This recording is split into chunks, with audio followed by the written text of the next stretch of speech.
عروج نے امیر تنس اور اس کے ہمراہ بہت سے عہد شکن با اثر افراد کے قتل کے احکامات صادر کر دیے، لیکن عروج اس بات سے بخوبی واقف تھا کہ یوں صرف امیر تنس اور اس کے حامی با اثر افراد کو ٹھکانے لگا دینے سے تنس میں موجود بغاوت کا خاتمہ اس وقت تک ممکن نہیں جب تک کہ شہر تلمسان کو بھی فتح نہ کر لیا جائے یا پھر اس کے امیر کو باج گزاری پر مجبور نہ کر دیا جائے۔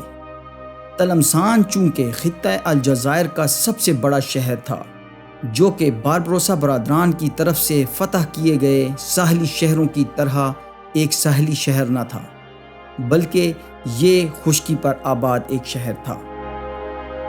اس کی فتح باربروسا برادران کے لیے بظاہر بہت مشکل تھی، کیونکہ ساحلی شہروں تک پہنچنا باربروسا برادران کے لیے قدر آسان ہوتا تھا، مگر اب یہ ایسا بھی ناممکن مشن نہیں تھا کہ باربروسا برادران اس شہر کو فتح ہی نہ کر پائیں، جبکہ اس کی فتح اب عروج کے لیے ناگزیر ہو چکی تھی۔ لیکن یہ جنگی مہم عروج اور اس کے بھائی اسحاق کے لیے آخری جنگی مہم ثابت ہوئی۔ السلام علیکم دوستو، آپ دیکھ رہے ہیں تاریخی معلوماتی چینل سیکھو جانو، اور آج کی اس زیر نظر ویڈیو میں ہم آپ کو نہ صرف تلمسان کی اس جنگی مہم کی داستان سنائیں گے، بلکہ عروج کا اپنی جان ہتھیلی پر رکھ کر اپنے جانثاروں کو بچاتے ہوئے اپنی جان کا نذرانہ پیش کرنے کا تمام واقعہ آپ کے گوش گزار کریں گے۔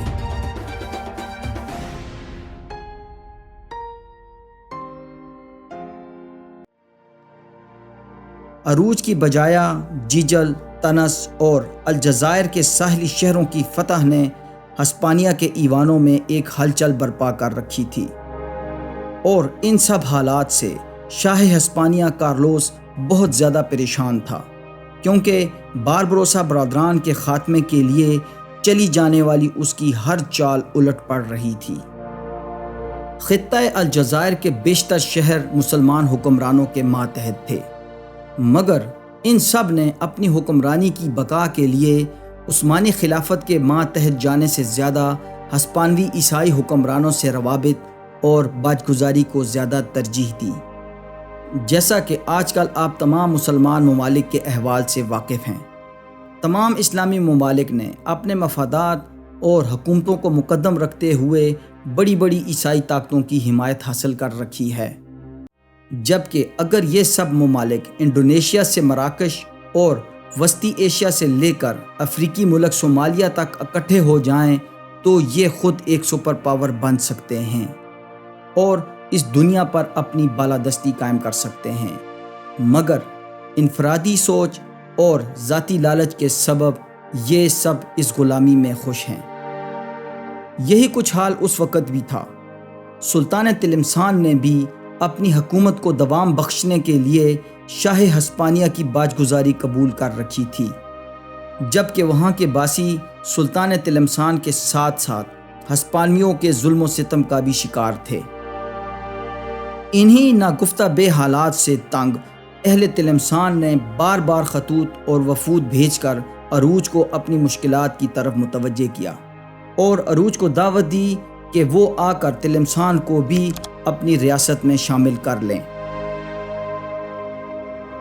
عروج کو مقامی سطح پر ہر قسم کی مدد اور تعاون کی یقین دہانی بھی کروائی گئی۔ عروج اپنے ان بے بس بھائیوں کی مدد تو کرنا چاہتا تھا، مگر تلمسان دور فاس حالیہ مراکش کی سرحد کے قریب واقع تھا، اور یہ کوئی ساحلی شہر بھی نہ تھا کہ جہاں تک کشتیوں کے ذریعے پہنچا جا سکے۔ اس کے ساتھ ساتھ جو بات انتہائی تشویشناک تھی وہ یہ تھی کہ سلطان تلمسان کے پاس عربوں اور ہسپانویوں پر مشتمل ایک بڑی فوج تھی، لیکن وہاں پر رہائش پذیر مسلمانوں کی فریاد اور آہ و بکا نے عروج کو تمام مشکلات کو بالائے طاق رکھتے ہوئے تلمسان پر حملہ کرنے پر مجبور کر دیا۔ عروج رئیس نے تلمسان پر حملے کی تیاری کا آغاز کر دیا، مگر اسی دوران اہل تلمسان نے بغاوت کرتے ہوئے سلطان تلمسان کو یہ علاقہ چھوڑنے پر مجبور کر دیا۔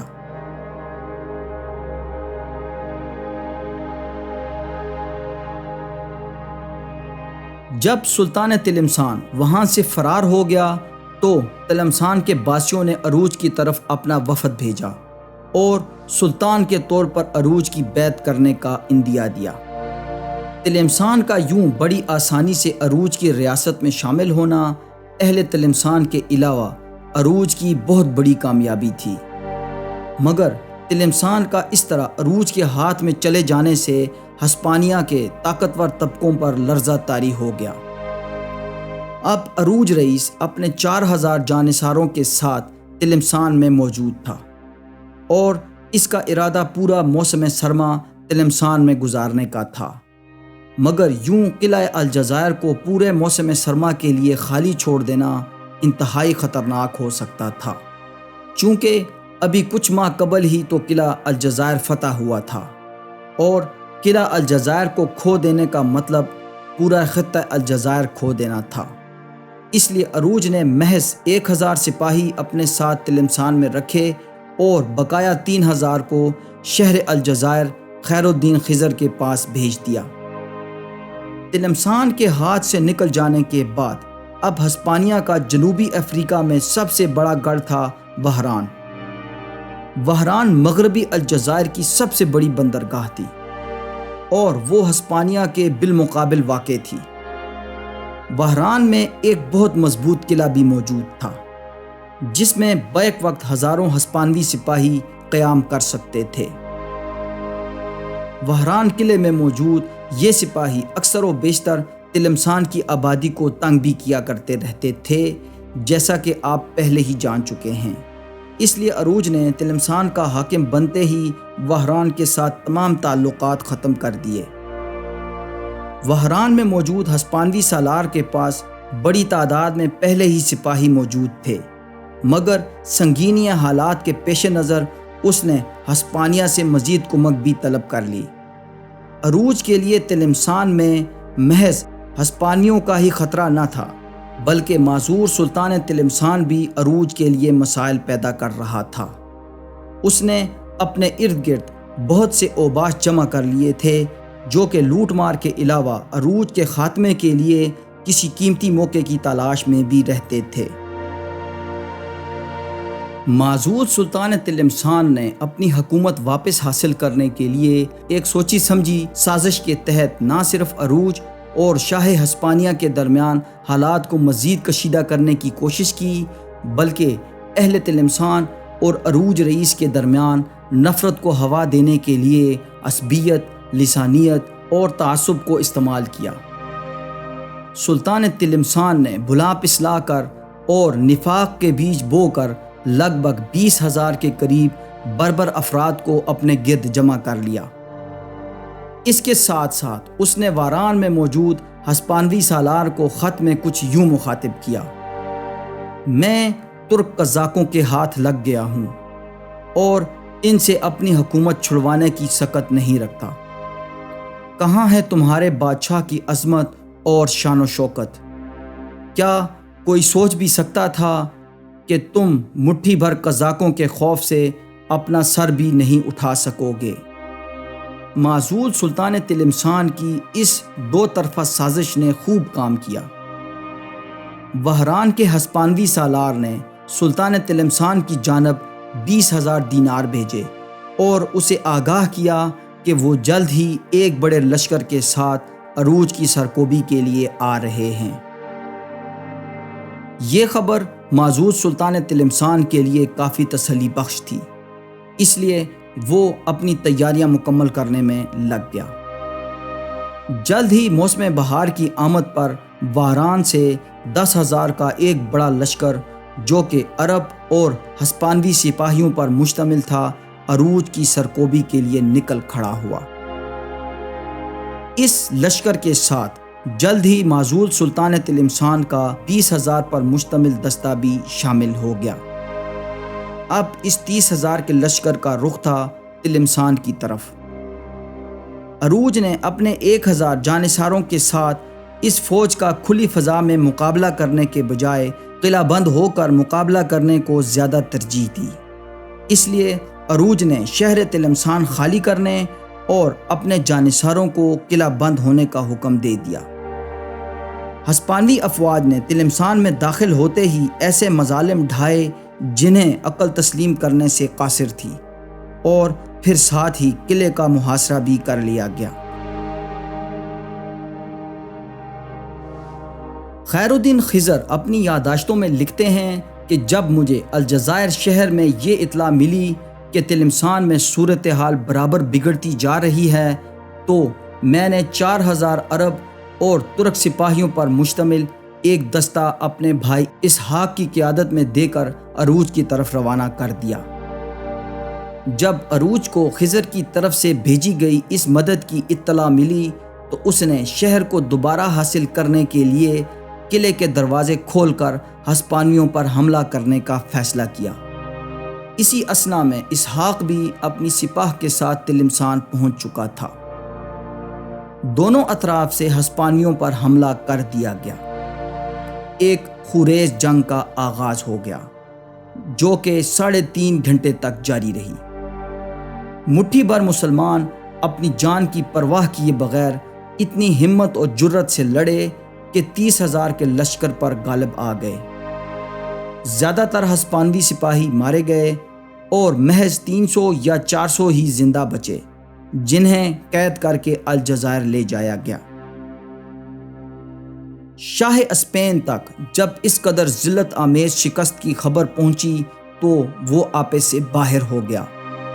اس نے وہران کے گورنر کو خط لکھا اور اسے کہا کہ اگر تم اپنا سر سلامت رکھنا چاہتے ہو تو عروج اور اس کے تمام ساتھیوں کا خاتمہ کرو۔ عروج کو گرفتار کر کے میرے پاس بھیجو تاکہ میں اسے اذیت ناک موت کا مزہ چکھاؤں۔ اس قدر سخت حکم پر وہران کے سالار نے 30 سے 40 ہزار تک کا ایک بڑا جنگی لشکر تیار کیا اور عروج کے تعاقب میں نکل کھڑا ہوا۔ تلمسان پہنچ کر اس نے عروج پر حملہ کر دیا۔ عروج نے ایک دفعہ پھر سے قلعہ بند ہو کر لڑنے کی تدبیر اختیار کی، مگر اس دفعہ یہ محاصرہ طویل ہو گیا۔ 3 ماہ گزر جانے کے باوجود ہسپانویوں سے یہ قلعہ فتح نہ ہو سکا، مگر قلعے کے اندر اشیاء خوردونوش کی قلت پیدا ہونا شروع ہو گئی۔ لیکن عروج اور اس کے ساتھیوں نے ہمت نہ ہاری۔ چنانچہ وہران کے اس سپہ سالار نے اپنے تمام کمانڈرز کو اکٹھا کیا اور ان سے کہا کہ ترک سخت ضدی قوم ہے، یہ کبھی بھی ہتھیار ڈالنے پر راضی نہیں ہوں گے، اگرچہ یہ سب کے سب مارے ہی کیوں نہ جائیں۔ ہم کب تک یوں اس قلعے کی دیواروں تلے انتظار کرتے رہیں گے؟ اب ایک ہی طریقہ ہے کہ ان مسلمانوں کو دھوکے سے باہر نکالتے ہیں۔ ہم انہیں ایک پیشکش کرتے ہیں، اگر وہ یہ قلعہ ہمارے حوالے کر دیں تو ہم انہیں ان کے اسلحے سمیت بحفاظت یہاں سے نکلنے کا راستہ فراہم کر دیں گے۔ یقیناً جب ان کی رسد کے ذخائر ختم ہو جائیں گے تو وہ ہماری یہ پیشکش قبول کر لیں گے، جبکہ اگر ان کی رسد ختم نہ ہوئی تو یہ اس وقت تک ہتھیار نہیں ڈالیں گے جب تک ان کا ایک شخص بھی زندہ ہے۔ اگلی صبح ایک ہسپانوی قاصد عروج کے سامنے پیش کیا گیا، جس نے عروج کو وہران کے سپہ سالار کا یہ پیغام پہنچا دیا۔ اس پر عروج نے اپنے جانثاروں کو مخاطب کیا، اے بیٹو، اس قاصد کی بات تم نے سن ہی لی ہے، تمہاری کیا رائے ہے؟ سپاہیوں نے جواب دیا، یقیناً زندگی موت سے بہتر ہے، ہم الجزائر نکل جاتے ہیں، زندگی رہی تو یہ قلعہ دوبارہ حاصل کر لیں گے۔ ہماری تو یہ رائے ہے، باقی فیصلے کا اختیار آپ کے پاس ہے اور آپ ہم سے زیادہ معاملہ فہم ہیں۔ عروج تلمسان کا قلعہ کفار کے حوالے کرنے پر راضی ہو گیا۔